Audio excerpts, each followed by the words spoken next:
This podcast is a production of Unfiltered Studios. If you would like to know more about joining Unfiltered Studios, please visit our website at unfpod.com for more information. All right, Popeye's here. Your hands on your heads. Get off the bar and get on the wall. Don't stop. Winner of 5 Academy Awards, Gene Hackman, The French Connection. Hold it! Viewer discretion advised due to mature theme of this program. The Thursday night movie on CBS. When Gene Hackman created the character of Detective Popeye Doyle in The French Connection, his performance won the Academy Award for Best Actor.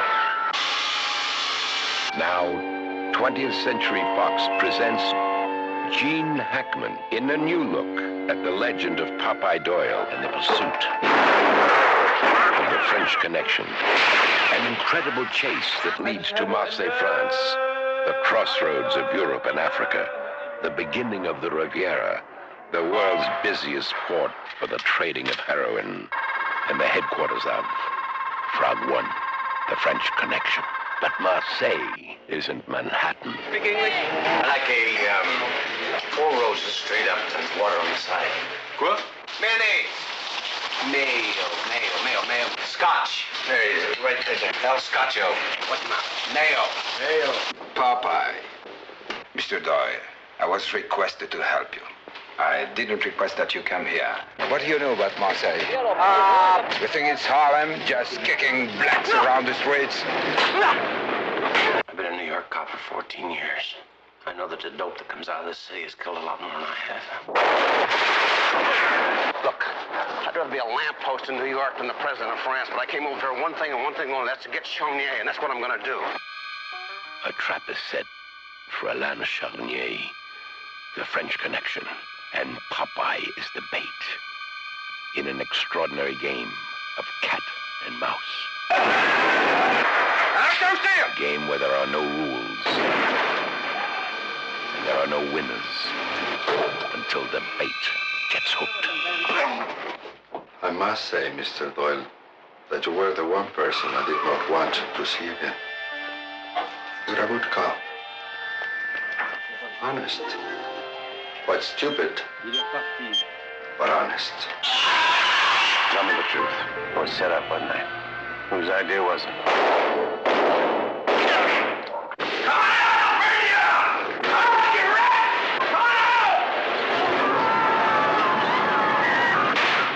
This is Popeye's Revenge, the final chapter in the pursuit of the French Connection. French Connection 2. Why don't you go back to New York and kill policemen since that's what you do best? In 1971, the French Connection won the Academy Award for Best Picture of the Year. Only one film could follow it. Gene Hackman in French Connection 2.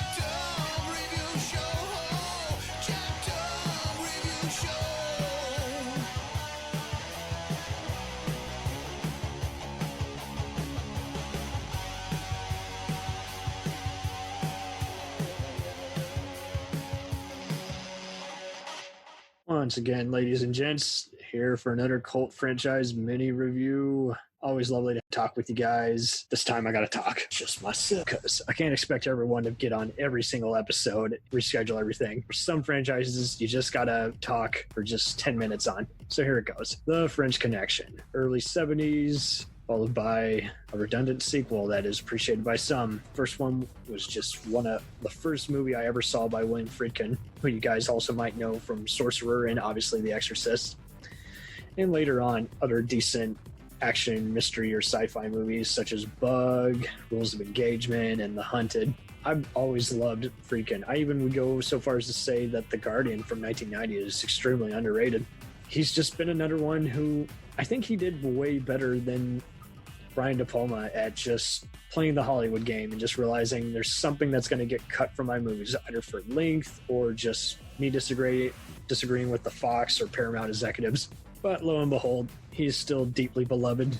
And, this movie is just a precursor to all the high tension 70s movies that we all know and love today. It was inspired by real life, narc who was hunting down various just dangerous European criminals who were just murdering and snorting all this drugs, not snorting, smuggling all these drugs into the whole area and of the United States. And it's just, when you look at you've seen all the stories, how it's just they had no permit on certain places. They made use of just all the real life stuff that you could not get away with today. And yes, does all the praise hold up? You betcha. It's got a very evil ending and just nonstop, interrogations. Yes, there's some politically incorrect language by today's standards, but that's, for those looking for, again, a Serpico meets,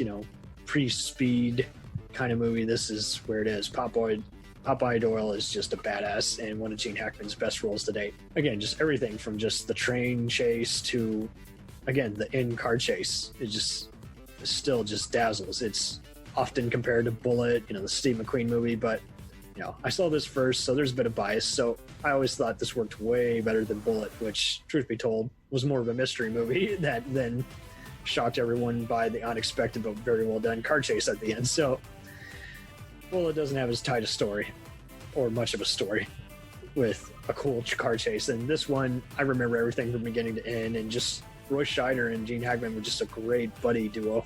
And I never will understand the 7-Ups. I understand it's beloved for that brief car chase, but I always found that just ho-hum and just kind of just made me long for some better Charles Bronson type actioners. This first one, still to this day, is just a great movie. I've tried multiple times with the sequel, French Connection 2.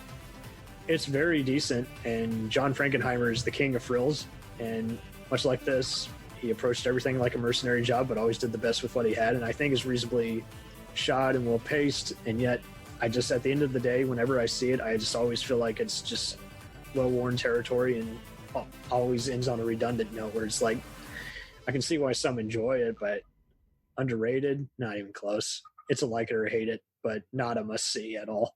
And with the criminals escaping and Doyle just, going overseas, trying to exact his justice on the murderers, and getting, captured and then shooting his way out of the whole thing. It just felt like it was just trying to recall earlier James Bond adventures from around that same period. I still don't think it's a must-see, but obviously if you get one of those DVD or Blu-ray 2-packs, it's not a movie you're going to regret having in your collection.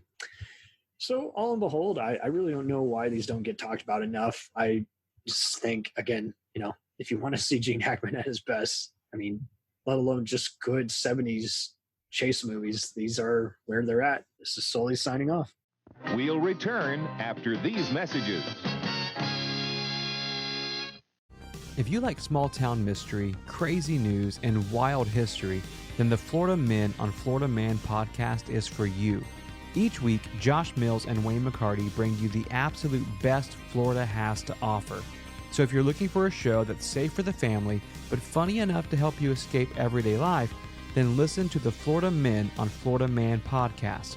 That's Florida Men, plural, on Florida Man podcast.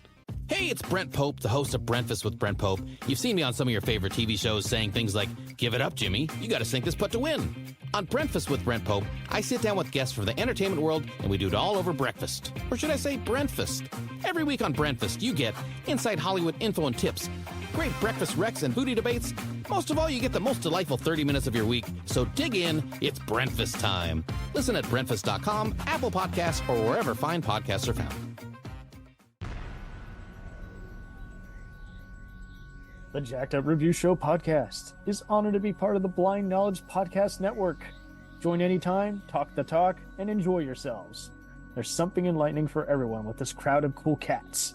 Check them out.